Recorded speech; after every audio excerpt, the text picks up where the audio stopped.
और ये जितने भी बोले हम थे, मैं एक माँ हूँ, मैंने अपनी आंखों से देखा, एक बंदा पूरी बिल्डिंग पे नहीं था।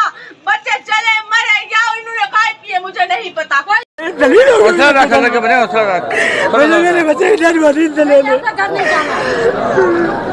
बहुत लेट टीम्स पहुंची हैं, कुछ यहाँ पर हमला कोई भी नहीं है। सारे फायर ब्रिगेड बहुत 2 घंटे बाद आए हैं। नर्सरी में बच्चे जल गए हैं।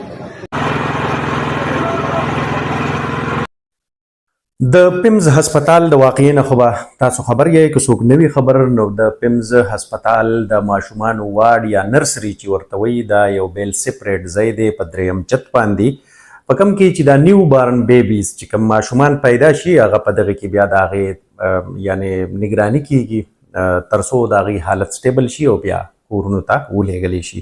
14 ماشومان موجود وو، په 14 کې 15 ماشومان چې دي نو هغه سوځېدلي دي. دغه اور څنګه ولګېدو په دغه باندې خو به هم خبره کوو، خو په دې کې یو ماشوم چې کوم بچ شوی دی نو هغه نرس چې کوم آن ډیوټي و نو هغه هغې د ځان سره په منډه باندې بهر ایستی دی او نور چې کوم دی نو ماشومان چې دي هغه سوي دي. یعنې اوس ورونه لګي په نورو ملکونو کې هم لګي، په نورو ځایونو کې هم لګي، خو یعنې دغه څیزونه دي چې که فرض کا لکه یو دومره غټ هسپتال دی، پکار دا ده چې د دې دپاره بندوبست وی کم از کم او په اسلام آباد کې داسې واقعه رامنځته کیږي. په دې کې دا یو زنانه چې کومه ده نو هغه وایي چې 2 غنټې بعد فایر بریګیډ ګاډي چې کوم دي نو هغه راورسېدل.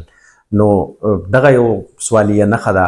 بیا دغه اور چې کوم دی نو دا وایي چې شارټ سرکټ، نو د شارټ سرکټ د وجې نه یا که فرض کړه د اے سی کمپریسر ډزېدلی وي نو دغه هم بیا پکار دا ده چې یو خو دغه ځای کې هغه فایر ایکسټینګویشر چې کوم هغه سلینډري سرې سرې پرتې وي دغه پکار ده چې ځای په ځای پرتی وي دا پکار وه. بله خبره دا ده چې په دومره یو نرسرۍ کې یوه نرس آن ډیوټي دا نور ولې نول دا اوس هغه خبرې دي چې په دې باندې پکار ده چې دا پروب شي، پکار ده چې د دې تحقیقات وشي.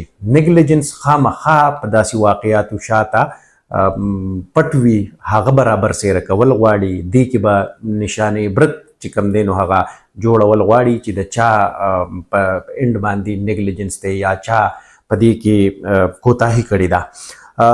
اوس خو حکومت په ټایم باندې ډېر زر زر د خلکو هغه اشتعال راکم کړي او وایي چې کمیټي جوړه شوه، چې فیکټ فایندینګ کمیټي جوړه شوه تر څو دغه فیکټس بیا مونږ وروستو ونه لیدل.